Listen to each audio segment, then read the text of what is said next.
இந்த வீடியோவில் அழகான சில்க் த்ரெட் பேங்கிள் எப்படி செய்கிறதுன்னு தான் பார்க்க போகிறோம். வாங்க வீடியோக்குள்ளே போகலாம்.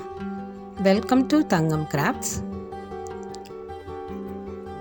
இந்த பேங்கிள் செய்கிறதுக்கு இந்த மாதிரி கண்ணாடி வளையல் எடுத்திருக்கேன். 3 வளையல் எடுத்திருக்கேன். நீங்கள் பிளாஸ்டிக் வளையல் கூட இந்த சைஸ்க்கு எடுத்துக்கலாம். இது ஒரு வளையல் மேலே இன்னொரு வளையல் நம்ம ஃபெவிக்ரில் க்ளூ அப்ளை பண்ணி ஒட்டிக்கலாம். 3ஐயும் இதே போல் நம்ம ஒட்டி எடுத்துக்கலாம். ஃபெவிக்ரில் க்ளூ தான் யூஸ் பண்ணியிருக்கேன். இந்த மாதிரி 3 வளையலுமே நான் ஒன்றா வச்சு ஒட்டிட்டேன். சில்க் த்ரெட் வச்சு சுற்ற போகிறோம். கோல்டன் கலர் சில்க் த்ரெட்டு தான் யூஸ் பண்ணியிருக்கேன். இப்போ இந்த மாதிரி ஒரு கேலண்டர் அட்டை எடுத்துக்கலாம். இதில் இந்த சில்க் த்ரெட்டால் நம்ம ஒரு 60 ரவுண்ட்ஸ் இந்த மாதிரி நம்ம சுற்றி எடுத்துக்கலாம். இப்போ நான் சுற்றி எடுத்துட்டேன். இப்போ இதை பிடிச்சி நம்ம கட் பண்ணிக்கலாம். இப்போ அந்த பிடிச்சிருக்க எண்டை நம்ம க்ளூ வச்சு இது பண்ணிக்கலாம். அப்போ ஒன்றோட ஒன்று அந்த நூல் பிரிஞ்சு வராமல் நல்லா ஒட்டிக்கும்.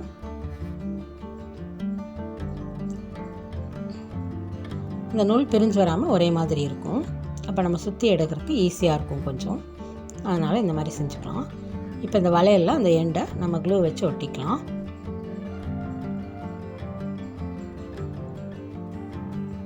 ஒவ்வொரு சுற்றுக்குமே நம்ம க்ளூ அப்ளை பண்ணி சுற்றினோம்னா அது பிரிஞ்சு வராது. எப்போவுமே நல்லா நீட்டாக இருக்கும்.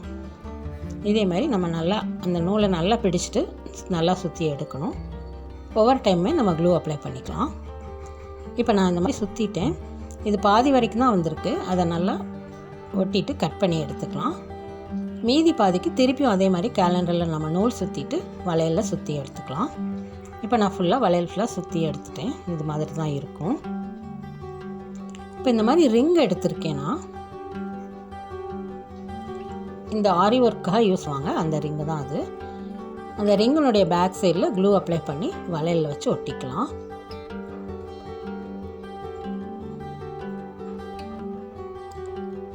இப்போ அந்த ரிங்கை இந்த வளையலில் ஒட்டிட்டேன். அந்த வளையல் ஃபுல்லுமே அந்த ரிங்கை வச்சு ஒட்டிடலாம். இப்போ இதே மாதிரி கேப் இல்லாமல் அந்த ரிங்கை நான் ஒட்டிட்டேன். இப்போ இந்த மாதிரி ரெட் கலர் ஸ்டோன்ஸ் எடுத்திருக்கேன். ரவுண்ட் ஸ்டோன்ஸ் தான் எடுத்திருக்கேன்.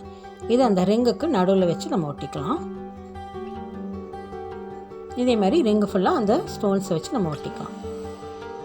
ஒவ்வொரு ரிங்குக்குமே ஒவ்வொரு ஸ்டோன்ஸ் வச்சு ஒட்டியிருக்கேன்.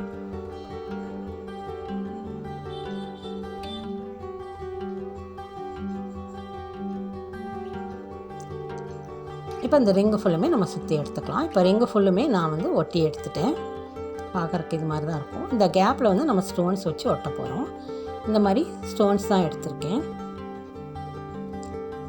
இது பேக் சைடு கோல்டு கலரும் ஃப்ரண்ட் சைடு ஒயிட்டாகவும் இருக்கும். இந்த ஸ்டோன்ஸை நம்ம அந்த கேப்பில் வச்சு ஒட்டிக்கலாம். ஒவ்வொரு ரிங்குக்கும் இருக்கிற அந்த கேப்பில் நம்ம ஒட்டிக்கலாம். அப்போ அந்த நூல் தெரியாது நமக்கு. ஒவ்வொரு ரிங்குக்கும் நடுவில் இருக்க 2 சைடுமே அந்த கேப்பில் இந்த ஸ்டோன்ஸ் வச்சு ஒட்டிக்கலாம். இந்த சைடும் ஒட்டணும், அந்த சைடும் ஒட்டணும்.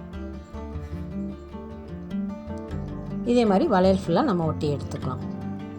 இப்போ ஃபுல்லாக நான் ஒட்டி எடுத்துட்டேன். அந்த கேப்பில் எல்லாமே ஸ்டோன்ஸ் வச்சு ஒட்டி எடுத்துருக்கேன். இப்போ பார்க்குறக்கே ரொம்ப அழகாக இருக்கும். மெட்டல் பேங்கிள் மாதிரி தான் இருக்கும். சில்க் த்ரெட் பேங்கிள்னு சொன்னால் கூட நம்ப மாட்டாங்க. அவ்வளோ அழகாக இருக்கும். போட்டாலும் ரொம்ப அழகாக இருக்கும். இதே மாதிரி உங்களுக்கு என்ன ட்ரெஸ் போடுறீங்களோ அதுக்கு மேட்சாக நீங்கள் ஸ்டோன்ஸ் ஒட்டி எடுத்துக்கலாம். பார்க்கவே கோல்டன் பேங்கிள் மாதிரி ரொம்ப அழகாக இருக்கும். இந்த ஐடியா உங்களுக்கு பிடிச்சுன்னா லைக் பண்ணுங்கள், ஷேர் பண்ணுங்கள், மறக்காமல் சப்ஸ்கிரைப் பண்ணுங்கள். தேங்க்ஸ் ஃபார் வாட்சிங்.